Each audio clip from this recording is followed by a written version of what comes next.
साल का आखिरी दिन है, तो आखिरी दिन के लिए मैंने कुछ पोइट्री लिखा हुआ था। सभी लोग यहाँ पे वन साइडेड वाले काफी लोग होते हैं, क्रश को देख रहे होते हैं।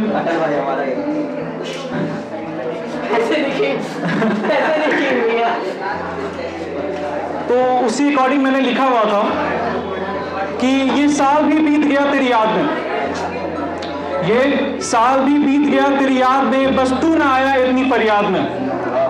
क्योंकि होती है कि आप चाहते हैं कि उससे मिलने एक बार, लेकिन आप मिल नहीं पाते हैं। तो इसीलिए था ये साल भी बीत गया तेरी याद में, बस तू ना आया मेरी इतनी फरियाद में। ख्वाहिश थी तुझसे मिलने की, ख्वाहिश थी तुझसे मिलने की, कहीं तू खो तो नहीं गया इस चकाचौंध बाजार में। देखने की मुराद है मेरी तुझे, देखने की मुराद है मेरी, चल छोड़ कोई बात नहीं, चल छोड़ कोई बात नहीं, जिस्म ना मिला रूह मिल जाएगा उस आसमान में।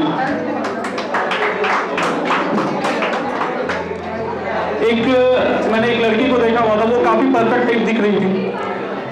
मुझे उसे बोलने की हिम्मत तो नहीं हुई थी, बट मैंने सोचा कि कुछ लाइन उसके लिए मैं लिखूं। तो वो कुछ ऐसा था, उसका टाइटल मैंने रखा हुआ था मिस परफेक्ट, क्योंकि मुझे वो काफी परफेक्ट लग रही थी। तो मैंने लिखा था, तेरे लिए मैं खुद को मरहूम कर दूं, तेरे लिए मैं खुद को मरहूम कर दूं, सिलसिले ये हमारी चाहत की मशहूर कर दूं। खामोशी से जो तुमने इकरार किया है, खामोशी से जो तुमने इकरार किया है, सारे गली मोहल्ले मैं खुशी में कसीदे पढ़ दूं। सांसें से जो गहराई मैंने मापा है, सांसों से जो गहराई मैंने मापा है, उसमें मैं डूब खुद को शहीद कर दूं।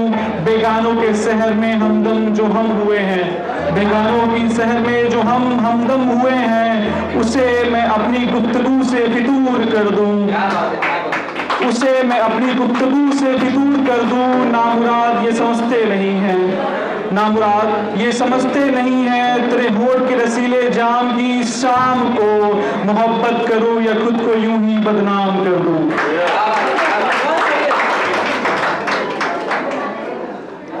कुछ मैंने दिल टूटे आशिकों के ऊपर भी लिखा हुआ था। बहुत लोगों का इस साल कटा है, तो उन सभी की तरफ से मैं कहना चाहूंगा कि इश्क के नुमाइंदे मोहब्बत की गवाही मांगते हैं। अच्छा। इश्क के नुमाइंदे मोहब्बत की गवाही मांगते हैं, इश्क में डूब जाओ तो सनम रिहाई मांगते हैं। बेतुकी अंदाज से जो गुल रोशन हुई थी, बेतुकी अंदाज से जो गुल रोशन हुई थी, बेवफाई के खंजर से रिश्ते खून की दुहाई मांगते हैं। साल का अंत है तो कुछ प्यार भरा नज़्म है, इसका टाइटल है हलाकत। ये कुछ मैंने इस टाइप से इसका स्टार्ट किया हुआ था कि मैं उसके अशीरी में हूँ, कोई मुझे पनाह न करना, मैं उसके अशीरी में हूँ, कोई मुझे पनाह न करना। मैं तो वो पंछी हूँ जिसे पिंजड़े से रुखसत कर कोई गुनाह न करना। मेरे सवाल बुनियाद से हैं, मेरे सवाल बेबुनियाद से हैं, तूने भी तो जवाब बेरुखी से दिया।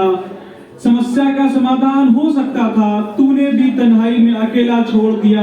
दीदार तो चाहता था, दीदार तो तेरा चाहता था, तूने हकदार न समझा। इश्क तो करना चाहता था, तूने कर्जदार न समझा। तेरे दामन में दाग होंगे हजार, तेरे दामन में दाग होंगे हजार, चांद में भी हजार हैं। अच्छा।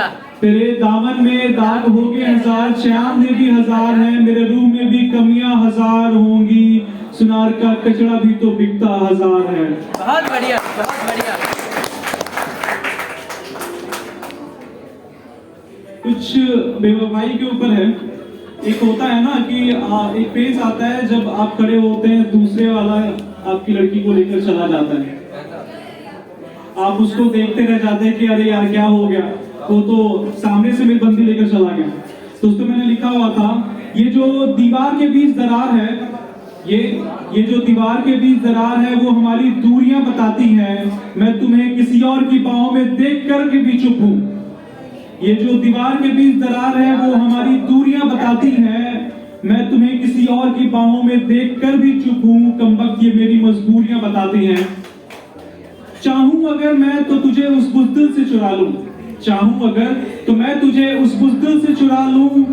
चाहूं अगर मैं तो तुझे उस नामुराद से खींच लूं, चाहूं अगर मैं तो तुझे उस दलदली रेत से सींच लूं, मगर कुछ बातें रोकती हैं, कुछ बीते रातें रोकती हैं, कुछ कहे अल्फाज रोकती हैं, कुछ अनसुलझे राज रोकती हैं, कुछ अंधेरी रात की धुंधली मशाल रोकती हैं।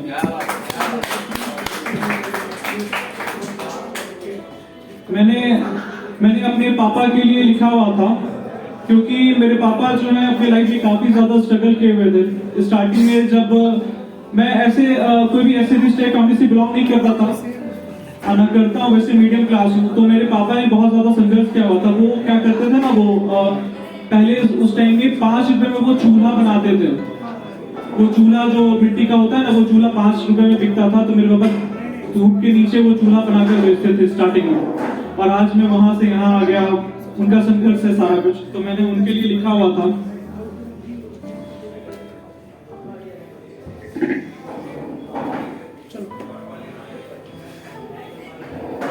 मैंने लिखा था कि मैं सब छोड़ जीना चाहता हूँ, मैं सब छोड़ जीना चाहता हूँ, खुद के घाव को सीना चाहता हूँ, हर वो मुकम्मल कोशिश कर वो बचपन की घूंट पीना चाहता हूँ। ये मैं अपनी बात अपने पिता से कह रहा हूँ कि मैं सब छोड़ जीना चाहता हूँ, खुद के घाव को सीना चाहता हूँ, हर वो मुकम्मल कोशिश कर वो बचपन की घूंट पीना चाहता हूँ। ये काम, ये पढ़ाई, ये जिम्मेदारी, ये कुछ ख्वाब, ये नाकामयाबों के ताज, सब छोड़ मैं खुद को जीना चाहता हूँ। मगर ये मुमकिन भी तो नहीं, मुझे अपने पिता की उम्र का लिहाज है। मगर ये मुमकिन भी तो नहीं, मुझे अपने पिता की उम्र का लिहाज है। उस कांधे पर जो जिम्मेदारियों की ढेर है, उसके चेहरों पर जो सुकन है, वो टगमगाते पांव, होठों के निकले सुसुम सिसकी, कुछ समाज के काले दाग, मेरे पिता की कमीज गंदी ना कर दे, ये सभी मुझे जीने से रोकती हैं। अगर मैं खुद में जी लिया तो क्या होगा मेरे पिता के संघर्ष का? अगर मैं खुद में जी लिया तो क्या होगा मेरे पिता के संघर्ष का? क्या होगा उसके बलिदान का? क्या होगा उसके धूप में पके बाल का? क्या होगा उसके मिट्टी से बनाए मकान का? क्या होगा उसके इतने लाड और प्यार का? क्या होगा उसके आंखों में?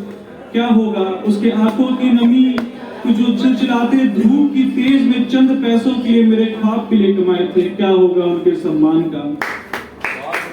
मैं खुद को छोड़ उसे जियाना चाहता हूँ, मैं खुद को छोड़ उसे जियाना चाहता हूँ। हाँ, मैं उसी निर्धन पिता का धनी पुत्र हूँ। हाँ, मैं उसी निर्धन पिता का धनी पुत्र हूँ। मैं सब छोड़ जीना चाहता हूँ। हाँ, मैं अपने पिता के सपनों को जीना चाहता हूँ, उसके बनाए सम्मान, अभिमान, त्याग को जीना चाहता हूँ। वो हैं तो मैं हूँ, वो हैं तो मैं हूँ। हाँ, मैं उन्हें जीना चाहता हूँ, मैं सब छोड़ उन्हें जीना चाहता हूँ। Thank you so much.